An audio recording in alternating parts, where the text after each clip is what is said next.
Westbrook for the All-Star Lace Warriors we just discussed. Then there was the way he left without a phone call. Now KD's a champion and a Finals MVP. So KD's got a ring. Max, how should Westbrook feel about it? Well, I think first of all, oh, no, sorry. Go ahead.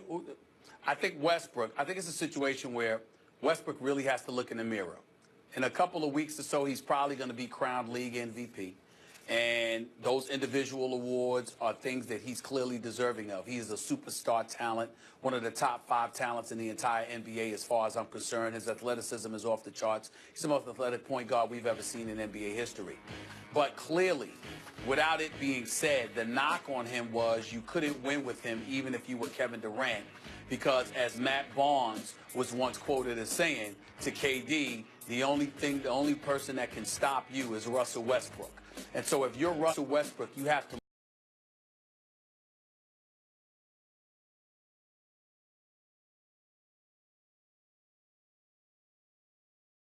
look in the mirror now more so than ever before, particularly because Kevin Durant is now a champion. Kevin Durant going to the Golden State Warriors and then winning the championship with Kevin Durant performing the way that he did, it wasn't just because of his greatness. It was because of teammates who didn't mind him being great and stepping forward and taking the bull by the horn and being that alpha male when necessary. And Kevin Durant, if he never was it before, he clearly was that dude for the Golden State Warriors in these NBA Finals. And so as a result, that transitions the pressure to Russell Westbrook, who now has to look in the mirror and he has to reflect in certain ways, guys. And I happen to know that Russell Westbrook still harbors hard feelings towards people like Irving Magic Johnson, who was working for iNetwork during the Finals 5 years ago when he called a 40-plus point explosion by Russell Westbrook one of the worst performances by a point guard he had ever seen, because he pointed towards Russell Westbrook's selfishness in not getting others the ball. I thought that was a bad performance as well as Magic Johnson.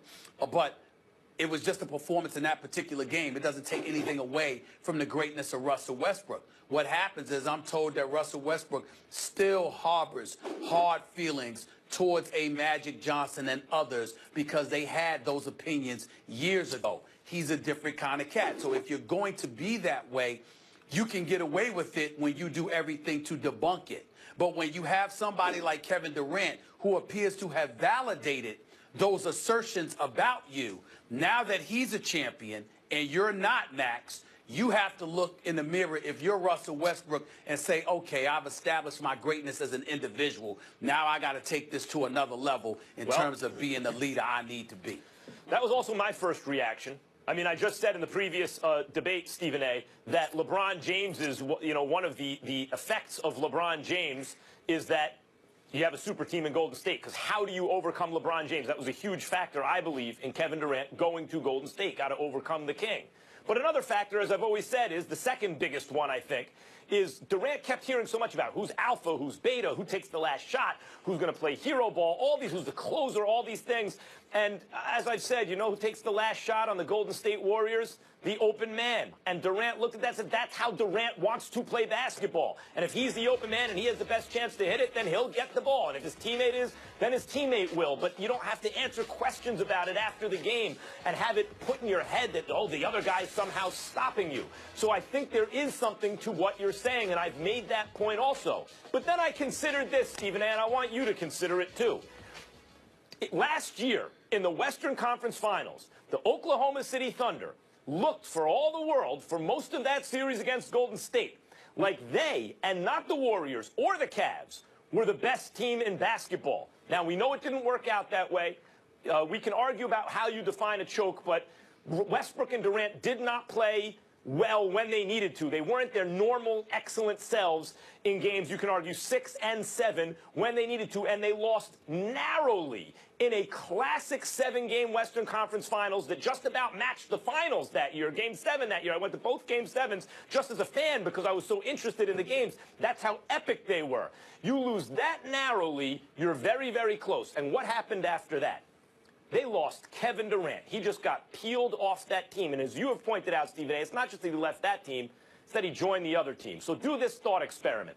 We both agree, everyone agrees, that Draymond Green's an excellent player, but he ain't Kevin Durant, right? He's not worth as many wins. He's not as good. Between Draymond Green and Kevin Durant, almost no matter what you need, you'll figure it out. Just give me Kevin Durant. Imagine for a second that Draymond Green was peeled off Golden State and added to the Westbrook-Durant Thunder. Well, then, it's a very good possibility that right now Westbrook and Durant just won their first championship. Certainly, we'd expect them to get past the Golden State Warriors and into the finals. So while my first reaction is to agree with you, Westbrook has to look in the mirror and all these things, it may be very simple. Take one of the best players on the other team, put him with Westbrook and Durant, and they win a chip. That's not Westbrook's fault.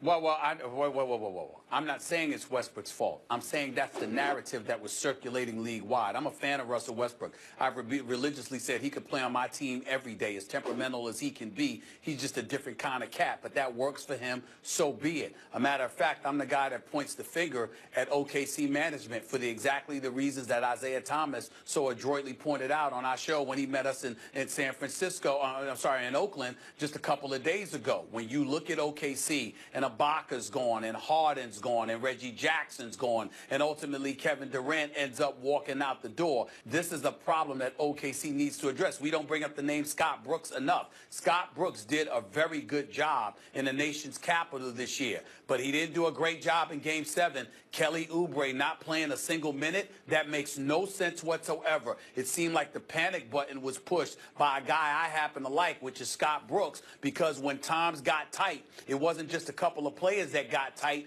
I believe the coach got tight. This is something that they were saying about him when he was in OKC, something you accurately pointed out, Max, on several occasions about Scott Brooks in the past when he was coaching Russell Westbrook and Kevin Durant. So we got Scott Brooks. We got management in OKC, because I respect the hell out of Sam Presti, but that doesn't mean he's flawless. We got an owner that let go of James Harden because he didn't want to pay $4 million.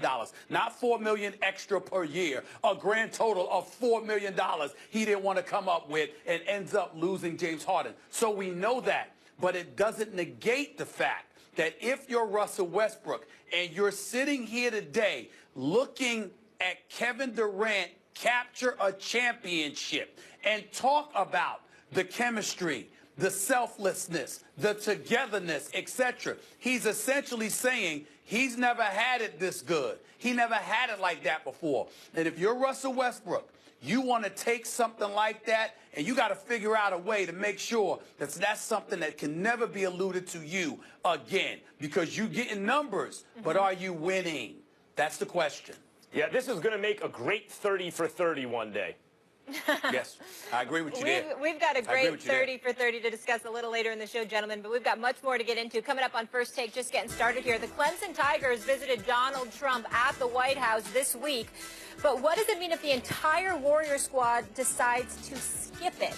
Plus, does Odell Beckham deserve to be the highest paid receiver in the league? We'll break down if his off-the-field drama should play a role. That was Warriors owner and CEO Joe Lacob yesterday on our show saying he'll need to think about it when it comes to the Warriors going to the White House. Now, we know Steve Kerr and Steph Curry have been very critical of President Trump, but the Warriors shot down rumors that they've decided not to attend if invited, releasing a statement saying no decision has been made. However, Andre Iguodala told USA Today, hell no, he wouldn't attend. Draymond Green told Mark Spears he wouldn't go, and David West said he probably wouldn't. Meanwhile, in a statement to the Pittsburgh Post-Gazette, Penguins CEO said the Stanley Cup champions would never turn down a visit to the White House, and if invited, they would go as a team. Max Kellerman, what impact will it have if the Warriors decline a White House invitation? Well, it won't have an impact on hardcore supporters. This is the nature of politics, really, that no matter how low you think an approval rating can get, there are some people who will always support, you know, the top of their ticket. It gets kind of tribal that way. And so it won't have a tangible effect there, I don't think. But I think in a larger sense, this does have a huge effect because it shifts the paradigm, or at least the burden of the question. Meaning, in the past, even if a single player skipped the White House visit, the burden was on them to answer the question, why did you decide not to go to the White House? This is a tradition with American sports champions. White House invites you, you go. And so if you skipped, you were making a political statement potentially, and the press and fans were interested in that. If the entire team boycotts the White House here and decides not to go, you know, look, there have been a lot of unusual things that have gone on with this administration that many would argue puts it outside the realm of kind of politics as usual in this country. And that would be reflected in an entire team saying, we're not going to this White House. And the question then becomes, and I think it might get to this point, that the burden of the question will no longer be on those that skip the White House. But maybe if you go, or if a team decides to go, the question will be, why are you going? Or why aren't you skipping? And even if that is not the case, at the very least, going to the White House, henceforth with this administration, will be seen as much of a political statement as not going. And that also has never been the case up till now. Well, my response to the question at hand is simply this. It's ironic that the Golden State Warriors, their credo is, you know, strength in numbers. Because I think that if there was ever a time where strength in numbers would be applicable, it would be here. We've had individual players, the James Harrisons of the world, to the Tom Bradys of the world, elect not to go to the White House to celebrate a Super Bowl championship. That's not foreign territory for us. But when you have an entire team that appears to be willing to take that stance, the coach and numerous, if not all players, then Max is absolutely right. It speaks not just to the players themselves and what they stand for. It speaks to an issue that's been percolating for quite some time from the campaign, and obviously has now gotten to a point where, you know, it's a heightened level of awareness. We have to pay attention to that. It puts the onus and shifts the onus, rather, from the players themselves to the White House, to the president. You've got to answer questions as to why people feel the way that you feel. When you say "Make America Great Again," that was his adage. That's what he was campaigning on. Okay, you know, what do you mean by that? Because there's a bevy, you know, there's a plethora of individuals in our population in various communities who don't feel that this administration is very inclusionary. We're not going to get into all of that because I'm not adept enough to get too in-depth about it, and I don't feel like doing that anyway. But I will say that when you have these players, the Draymond Greens, the Iguodala's of the world, the Steph Curry's of the world, to the Steve Kerr's of the world, to the Greg Popovich's of the world, to Adam Silver in the NBA and some of the statements that they've made, along with others, it puts a lot of the onus back on the administration, but it also is going to put some of the onus on the leagues. For example, we've heard Adam Silver speak. We haven't heard too much from Roger Goodell in the National Football League. This is the same league that didn't want Donald Trump as an owner, okay, when he wanted to purchase the Buffalo Bills. You know, you kept him out. And as I reported on several occasions in the past, Max, if you recall, if Donald Trump had been successful in his quest to acquire an NFL team, he may very well have never run for the presidency of the United States of America. So it's interesting how the NFL indirectly actually served a role in pushing him forward to run for the presidency. In the end, when it comes down to, again, it's about strength in numbers, because if the Golden State Warriors elect to make this decision, then to me, the onus shifts from the players having to answer as to why, and it goes to the White House really needing to. I want to make something very clear, by the way, Stephen A. Lest people feel this is a partisan issue, that it's Republican, Democrat. It's not. Look, this has never happened before, not in my lifetime anyway. And one of the interesting, 538 had an interesting piece recently about how the interesting thing about the 2016 election is its normalcy. It's that it broke down along tribal partisan lines, much more closely than people realize. It had a lot in common with previous elections in modern history, including the one that preceded it, in that way. And so Trump was elected.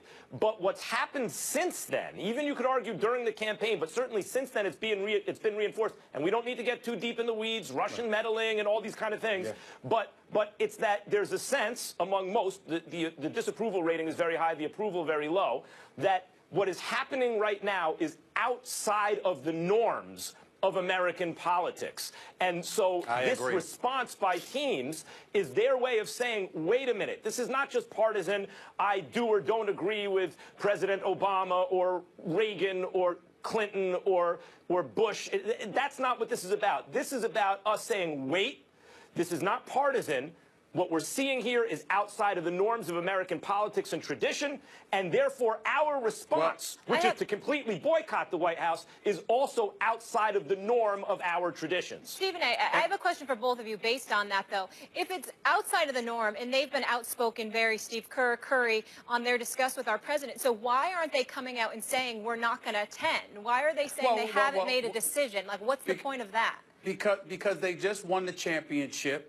They're preoccupied with celebrations. This is weeks or months down the line. There's no reason to rain on their parade, no pun intended, at this particular moment in time because they're on a high. And talking about this administration and talking about some of the things that we've been witnessing, that we've been seeing, that has made a bevy of Americans and folks, you know, the world over, very, very uncomfortable with what they're witnessing, is not something that they want to address, and they're perfectly entitled to delay being directly focused on that. When the time comes, they can state what they want to state and they can move forward. But to get back to what Max said directly, and Max is right on point with this, the reality of the situation is clear. The NBA is a global brand.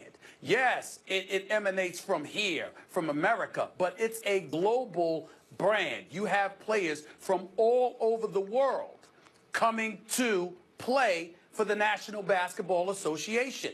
And what's transpiring? The league looks at itself as very inclusionary, which is unquestionably so.